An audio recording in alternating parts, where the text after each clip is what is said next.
கௌரவ அதிபர் ரஜீவன் அவர்களுக்கு இந்த யாழ்ப்பாணத்தை மையப்படுத்திய சிறு கைத்தொழில் மற்றும் நடுத்தர கைத்தொழில் தொடர்பான இந்த ஒத்திவைப்பு வேலை பிரேரணை விவாதத்தை கொண்டுவதற்கு உண்மையாகவே யாழ்ப்பாணத்தின் மக்களின் பிரதிநிதி என்ற அடிப்படையில் மிகவும் சந்தோஷமும் மனமார்ந்தமான ஒத்துழைப்பையும் தருவதற்கும் அதை ஏற்றுக்கொள்வதற்கும் நான் முதற்கண் நன்றி அடைகிறேன் இந்த சந்தர்ப்பத்தை வழங்கியதுக்கு.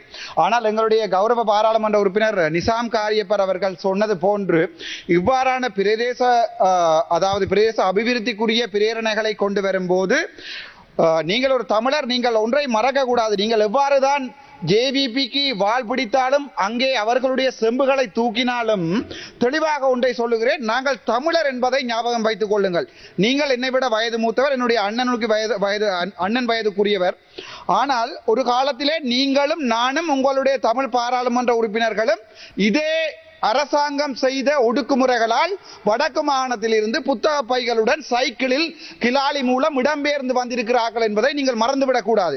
அதனால் இவ்வாறான பிரேரணைகளை கொண்டு வரும்போது நீங்கள் கிழக்கு மாகாணத்தை மறக்க கூடாது. வடக்கு கிழக்கு சேர்ந்த தமிழர் தாயகம் என்பதை தாங்கள் மிகவும் மனதில் வைத்துக்கொண்டு இந்த பிரேரணைகளை கொண்டு வரணும். இது மிகவும் கவலை அளிக்கிறது. என்றால் இந்த பிரதேசவாதமான இந்த பிரேரணை சற்று கவலை அளிக்கிறது. நீங்கள் தெரியாமல் அந்த பிள்ளைகளை விட்டிருப்பீர்கள் என்று நம்பிக்கையுடன்